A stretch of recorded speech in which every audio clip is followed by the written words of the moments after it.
मैं हूं नफीसा खान और आप देख रहे हैं बोल्ड स्काई।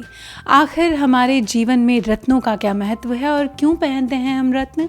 आइए इसके बारे में जाने विस्तार से हमारे स्टूडियो में मौजूद आचार्य प्रमोद मिश्रा जी से। आचार्य जी, बहुत बहुत स्वागत है आपका। जी नमस्कार। जी आचार्य जी, रत्नों का हमारे जीवन में क्या महत्व है? जी, अगर रत्नों का महत्व देखा जाए तो सबसे बड़ा जो रत्न होता है अपना शरीर होता है। ये इसके बिना तो कोई रत्न है ही नहीं। ये ऐसा अमूल्य रत्न है, अमूल्य तोहफा है जो कि ईश्वर ने हमें दिया, परमात्मा ने हमें दिया। और इस रत्न को संभाल के रखें, इसकी देखभाल करें, क्योंकि इसी से पूजा पाठ, जप तप, यम नियम साधन जो भी कुछ होते हैं इसी अमूल्य रत्न से ही होते हैं। तो इस रत्न को संभाल के रखना और इसकी देखभाल करना।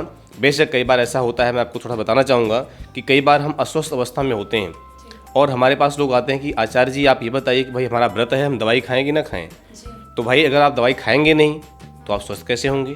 तो सबसे पहला रत्न आपका है आपका शरीर।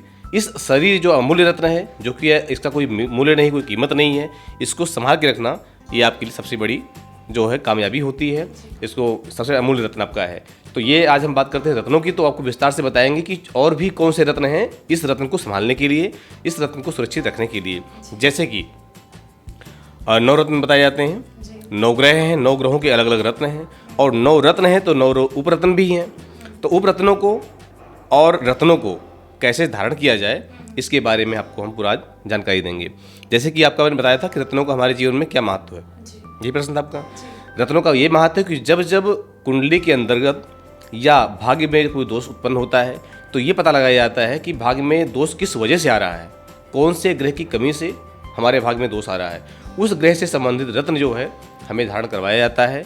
और ये भी निर्भर होता है कि रत्न कौन सी उंगली में पहनाया जाए, कब पहना जाए, कैसे कैसे। तो आप विस्तार से चर्चा में आज जानकारी प्राप्त करेंगे। जी आचार्य जी, रत्न धारण करने की कोई खास विधि होती है ताकि इसके शुभ फल हमें मिल सके? जी, रत्न धारण करने की जो है पूर्ण विधि ये होती है कि कई बार हम लोग बाजार में गए, हमें कोई रत्न देखा हमने ज्वेलर्स के यहाँ, और रत्न दे करके फिर हमने वहाँ से ख़रीद लिया और तुरंत वहीं पर उंगली में डाल लेते हैं, पहन लेते हैं। जबकि ऐसा बिल्कुल नहीं करना चाहिए, क्योंकि रत्न जो होता है अगर आपको शुभ फल दे सकता है तो आपके साथ अशुभ भी कर सकता है। वो कब करेगा? जब आपने कोई गलत रत्न गलत उंगली में डाल लिया तो अशुभ करेगा। क्योंकि कई बार देखो ऐसा होता है, जैसे सूर्य है, शनि है, ये दोनों आपस में मित्र नहीं है, शत्रु भाव में है। सूर्य की उंगली होती है अनामिका।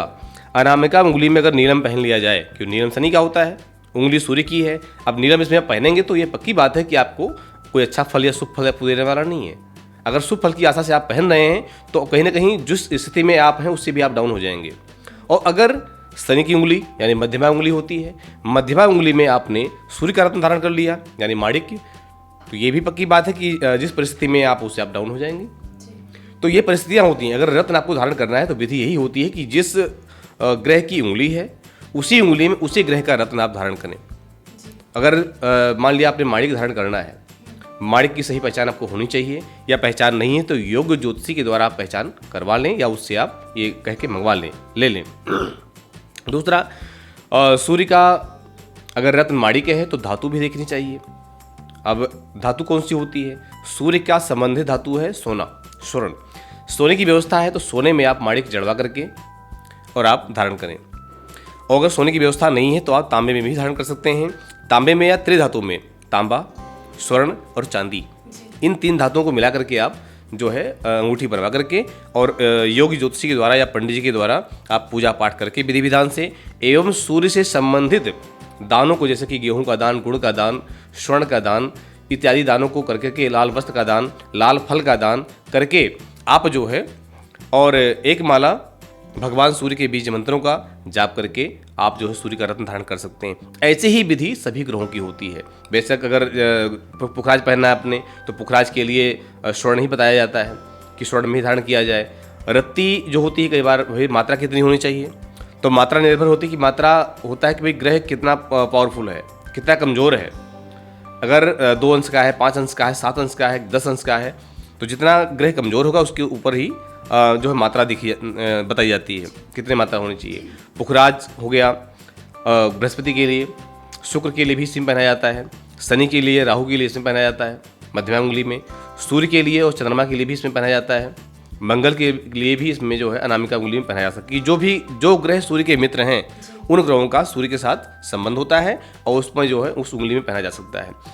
केतु के लिए एवं जो है बुध के लिए कनिष्ठा उंगली में पहना जाता है। चंद्रमा के लिए भी इसमें पहना जा सकता है, यानी मोती, लहसुनिया और पन्ना ये कनिष्ठा उंगली में पहना जा सकता है। निर्भर होता है कि हाथ के पोर कैसे हैं आपके, कौन सा पोर आपका दबा हुआ है, कौन सा उठा हुआ है, इसके अनुसार उसकी विधि होती है, उस विधि के अनुसार पहनना चाहिए। अच्छा आचार्य जी, कौन सा रत्न किस राशि के लिए अच्छा होता है? जी बहुत बढ़िया। अब राशि के अगर देखा जाए तो कई चीज़ें हैं।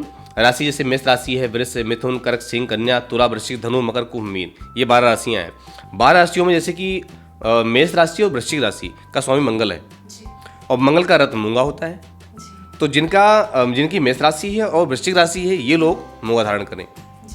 निर्भर है कि जन्म पत्री को देखते हुए धारण करें।